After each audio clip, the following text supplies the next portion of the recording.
okwekuuma okukola obutuukirivu kulinganga kwekuuma mu bufumbo.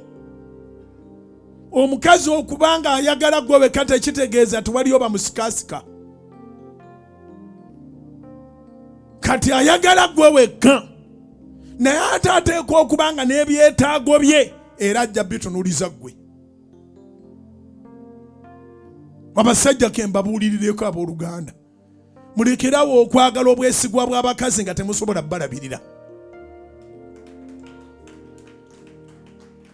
Kankiddemu ne bennaamaliriza n'ekyo, mulekeraawo okwagala obwesigwa bw'abakazi nga temusobola kubalabirira, nga mwagala babeere beesigwa naye nga bwe boogera ku byetaago byabwe olubafuusa abasabiriza.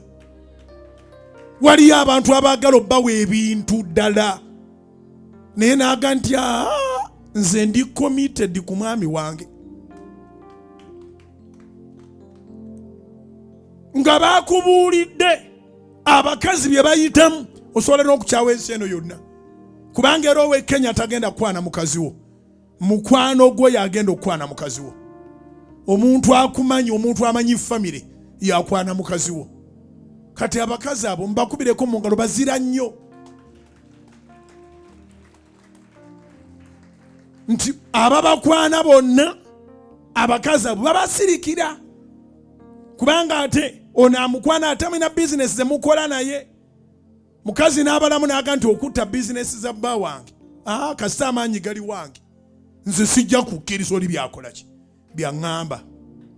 Naye gwe mukola naye oyo akulaga nti awa mukazi wo byonna by'otamuwa ate nga mukola omulimu ogwe gumu, actually ng'olabika nti omusinga ne ssente, naye gwe alabika nga asinga ne ssente ate toyagala kuwa mukazi wo ku ssente. Ate gw'okola naye amugamba, bwakkiriza byamugamba agenda muwa ssente ze yeetaaga, naye n'akwekuumira. So consider your wife.